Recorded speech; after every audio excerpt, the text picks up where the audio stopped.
కాసేపటి క్రితమే మొదటి అంశంలో మాట్లాడుతూ ఆ, లక్ష్మణ్ గారు కరెక్ట్గా ఇదే కోట్ చేశారు. చీఫ్ మినిస్టర్ చంద్రబాబు నాయుడు గారు ఆగ్రహం వ్యక్తం చేశారు, నారా లోకేష్ గారు ఆగ్రహం వ్యక్తం చేశారు. ఈరోజు కూడా అంతే, సీఎంఓ ఆగ్రహం వ్యక్తం చేసింది. ఏంటి సీఎంఓ ఆగ్రహం వ్యక్తం చేసింది? ప్రభుత్వాధికారులే కదా దీని కారణము. మళ్ళా ప్రభుత్వాధికారుల మీద ప్రభుత్వమే ఆగ్రహం వ్యక్తం చేసింది. ఇప్పుడు అక్కడ వారు రైతులు, భూములు ఇచ్చిన రైతులు అంటే ప్రభుత్వానికి వారు సహకరిస్తున్నారు, ఇంకా మాట్లాడితే సహాయం చేస్తున్నారు. ఎందు గురించి? ఒక పబ్లిక్ కాజ్. ఈ కాన్స్టిట్యూషన్ చెప్పింది ఏంటంటే ఒక గుడ్ పబ్లిక్ క్లాజ్ గురించి ప్రభుత్వం ఒక నిర్ణయం తీసుకున్నప్పుడు కొన్ని త్యాగాలు చేయాల్సి ఉంటుంది, ఇష్టం ఉన్నా ఇష్టం లేకపోయినా. అది సాధ్యమైనంత వరకు వారికి న్యాయం చేస్తూ, అందు గురించే కదా ఈ చట్టాలన్నీ వచ్చినాయి. ఏది మన భూసేకరణ చట్టం 2013, అంతకుముందు ఉన్నటువంటి దానికి అనేకమైనటువంటి హక్కులను జోడించి రైతులు అవ్వచ్చు, లేకపోతే భూములు ఇచ్చినటువంటి యజమానులు కావచ్చు, ప్రభుత్వం తీసుకున్న నిర్ణయానికి నష్టపోతున్నారు. కాబట్టి ఆ నష్టానికి తగ్గట్టుగా ఇంకా మాట్లాడితే మెరుగైన ప్యాకేజ్ ఇవ్వాలన్న ఉద్దేశంతో నాటి యూపీఏ 2 సర్కారు తీసుకొచ్చినటువంటి భూసేకరణ చట్టం, దానిలో అనేక ప్రయోజనాలు కల్పించబడ్డాయి. పర్టికులర్గా వారిని మరో చోటకు తరలిస్తున్నప్పుడు ఆ రీలొకేషన్, రీహాబిలిటేషన్ అండ్ రీసెటిల్మెంట్ ఇవన్నీ కూడా చాలా పకడ్బందీగా, వారికి ఇష్టపూర్వకంగా, వారికి మెచ్చే విధంగా ప్రభుత్వాలు వ్యవహరించాలి అని చెప్పేసి చట్టం చెబుతోంది.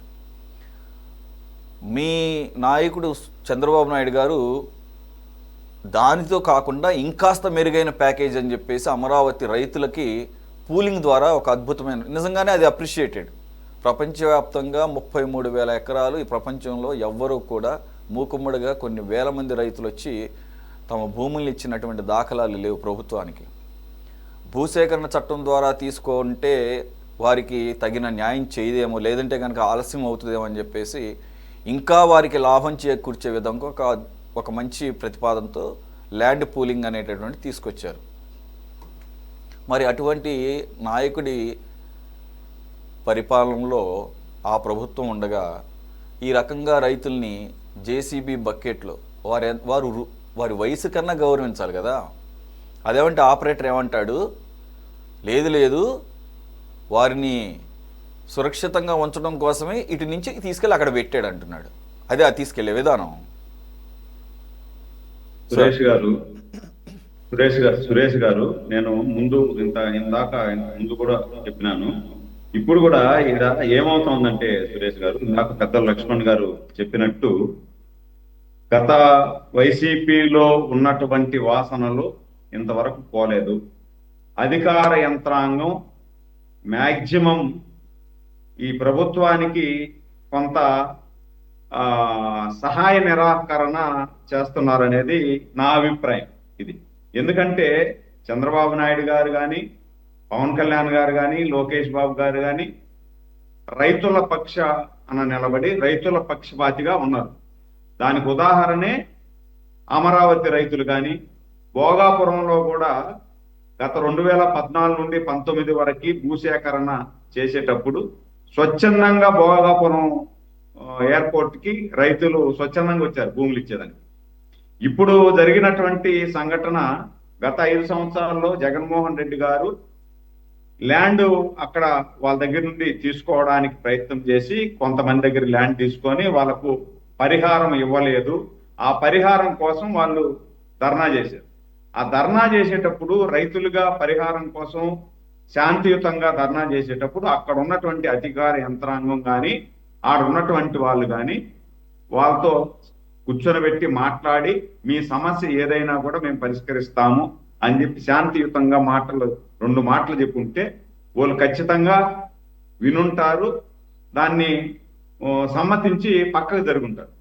ఇక్కడ ఆ అధికారుల్లో ఉండేటువంటి కొంతమంది అది కోవర్టులు అనాలనా, లేకపోతే ప్రభుత్వానికి చెడ్డ పేరు తీసుకురావాలా అనే ప్రయత్నం చేస్తున్నారనాలనా, ఏమనాలనో కానీ ఇలాంటి సంఘటనలు అక్కడక్కడ జరుగుతున్నది వాస్తవం. దీన్ని దాచిపెట్టుకుంటే దాచేది కాదు, మూసిపెడితే మూసేది కూడా కాదు. ఈ సంఘటనలు జరిగేదాని వల్లనే గౌరవ ముఖ్యమంత్రి నారా చంద్రబాబు నాయుడు గారికి, కూటమి ప్రభుత్వానికి చెడ్డ పేరు వస్తుంది. ఇవి కొన్ని ఇలాంటి సంఘటనలు చేస్తారు. ఆ సంఘటనలు చిన్న చిన్న సంఘటనలు అయ్యేపాటికి సాక్షి పేపర్లో, సాక్షి ఛానల్లో పెద్ద పతాక స్థాయిగా దాన్ని వేసి కూటమి ప్రభుత్వంలో రైతులకు అన్యాయం జరిగిపోతా ఉంది, కూటమి ప్రభుత్వంలో అధికారులకు అన్యాయం జరిగిపోయింది, కూటమి ప్రభుత్వంలో వర్కర్లకు అన్యాయం జరిగిపోయింది అని వాళ్ళు చూపిస్తారు. ఆ చూపించేదానికి ఇవి జరగాలనే కొంతమంది అధికారులు, నేను అందరినీ అనడం లేదు, కొంతమంది అధికారులు, కొంతమంది పోలీసు యంత్రాంగం కూడా వైసీపీకి కొమ్ము కాస్తా ఉంది, కూటమి ప్రభుత్వంలో కూడా కొమ్ము కాస్తా ఉంది. దాన్ని కోకటి వేళ్లతో కూడా పెకిలించేయాల్సినటువంటి బాధ్యత కూటమి ప్రభుత్వానికి. అంతెందుకు సురేష్ గారు, నిన్న లేక మొన్న 4 రోజులకు ముందు తిరుపతిలో గంజాయి 6 కేజీల గంజాయితో 2వ సత్రం 3వ సత్రంగా పిలువబడేటువంటి దగ్గర వైసీపీ కార్యకర్త పట్టుబడితే దాన్ని మీద కేసు పెట్టి లోపలేస్తే దాన్ని డైవర్ట్ చేసేదానికి నిన్న మొన్న 3 రోజులుగా వైసీపీ నానా ఆగడాలు చేస్తే దానికి లోకల్లో ఉన్నటువంటి మహిళలు స్వచ్ఛందంగా ధర్నా చేసి మా బిడ్డల్ని గంజాయి మత్తులో ముంచేస్తున్నారు, ఇవన్నీ చేయొద్దండి అనేసి వాళ్ళు ధర్నా చేస్తూ వెళ్తా ఉంటే వాళ్ళ మీదకి గంజాయి దాగి మందు దాగేసి వీరోచితంగా వాళ్ళ మీద దాడి చేసేదానికి ప్రయత్నించినటువంటి వైసీపీ కార్యకర్త నాయకులను కూడా నిలువరించాల పోలీసు యంత్రాంగం. సాక్షాత్ 2 సిఐలు, ఒక 10 మంది ఎస్ఐలు, కానిస్టేబుల్, ఇంతమంది ఉండి కూడా తెలుగుదేశం పార్టీకి సంబంధం లేనటువంటి మహిళలు స్వచ్ఛందంగా ముందుకొచ్చి మా బిడ్డల భవిష్యత్తు నాశనం చేసేస్తున్నారు, గత 5 సంవత్సరాలలో పెంచి పోషించిన వాళ్ళు మళ్ళా ఈ విధంగా తయారవుతుంటే మీ పార్టీకి సంబంధం లేదు, మీ వాళ్ళ మీద చర్యలు తీసుకుంటే మీరు ధర్నా చేసేది ఏంటి, వాడిని బేసరతగా రిలీజ్ చేయాలని ధర్నా చేసేది ఏంటి అనేసి వీళ్ళు వచ్చి పోలీస్ స్టేషన్లో కేసు పెట్టేదానికి పోతే వాళ్ళ మీద దాడికి ప్రయత్నిస్తే పోలీసులు ముందరనే దాడి చేస్తే పోలీసులు వాళ్ళకి సహకరించారు. నిన్న మేము ఎస్పీ గారికి పోయి రిపోర్ట్ ఇస్తే ఎస్పీ గారు స్పందించి 2 సిఐల్ని వీఆర్కి పంపించారు. అంటే ఎంతమంది మీద మేము రిపోర్ట్ ఇవ్వాలా, ఎంతమందిని వీఆర్ఓ పంపించాలా, ఇలాంటి ఎంతమంది కోవట్లని మేము వెతికి పట్టాలా, మా పార్టీకి చెడ్డ పేరు రాకుండా, మా ప్రభుత్వానికి చెడ్డ పేరు రాకుండా ఉండాలంటే ఏం చేయాలా? ఇన్ని జరుగుతూ ఉండే దాంట్లో దీన్ని ఏపిస్తారు. మళ్ళా వాళ్ళ పేపర్లో, వాళ్ళ ఛానల్లో, వాళ్ళకు అనుకూలమైనటువంటి బులుగు ఛానల్లో అంతా ఇవి పతాక స్థాయికి వేసేసి ట్రోల్ చేసేసి సామాజిక మాధ్యమాల్లో పెట్టి ఏ కూటమి ప్రభుత్వంలో అన్యాయం జరుగుతూ ఉంది, మహిళల మీద దాడి చేస్తున్నారు, వాళ్ళే గంజాయి అమ్ముతారు, వాళ్ళే దొంగతనాలు చేస్తారు, వాళ్ళే దాడులు చేస్తారు, వాళ్ళే భూ కబ్జా చేస్తారు. నిన్న ఒక ఇనోవా మీద వాళ్ళే దాడి చేసుకుని వాళ్ళ మా ఇనోవా మీద దాడి చేసేసినారు అని వాళ్ళు చెప్పుకుంటారు. ఇప్పుడు అంటే ఈ కొంతమంది చేసేటువంటి అధికారులు చేసేటువంటి ఒంటెత్తు పోకడ వల్ల వాళ్ళ అనుకూల ఛానల్లో, అనుకూల పత్రికల్లో రాసేసి దాని మీద ఈ విధంగా చెడ్డ పేరు తెప్పిస్తున్నారు. దీనికి చంద్రబాబు నాయుడు గారు, పెద్దలు లక్ష్మణ్ గారు నాకంటే మేధావి, నాకంటే గొప్ప వ్యక్తి, ఆయన దగ్గర నుండి చూశారు కాబట్టి ఆయనకి విషయాలు నాకన్నా ఎక్కువ తెలుస్తాయి, నేను కాదన్ను. కానీ ఇక్కడ చంద్రబాబు నాయుడు గారు కూడా కొంత ఉన్నట్టు మెతక వైఖరి అవలంబిస్తున్నాడు అనేది స్పష్టంగా అర్థమైపోతుంది. ఎందుకంటే అధికారుల మీద, పోలీసు యంత్రాంగం మీద ఏదన్నా చర్యలు తీసుకుంటే సరే వాళ్ళే మారతారు అని చెప్పి వాళ్ళకి టైం ఇస్తున్నాడు. కానీ ఆ విధంగా టైం ఇచ్చేసి వాళ్ళు మారేది లేదు, సచ్చేది లేదు. ఆ విధంగా టైం ఇచ్చేదాని వల్ల కూటమి ప్రభుత్వానికి చెడ్డ పేరు వస్తుంది. శృతి మెత్తగా హెచ్చరిస్తా ఉంటాడు.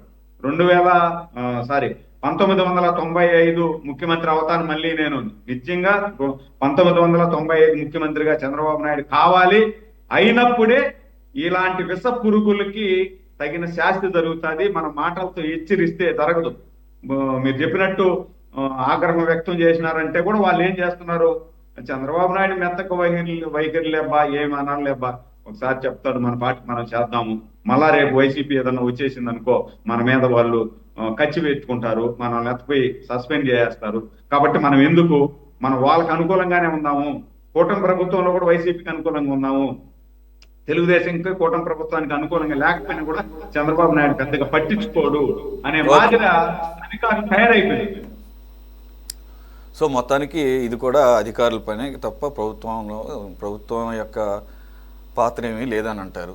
లేదంటే ఒకవేళ ఉన్నా కానీ ఇంకా పాత వాసనలు పోలేదని మీరు కూడా మళ్ళీ పాత కబుర్లే చెప్తున్నారు. రైట్, ఎనీవే మీ డిస్ప్లెజర్ని ఆల్రెడీ ఎక్స్ప్రెస్ చేశారు కాబట్టి పర్సనల్గా we welcome your opinion and take on this point.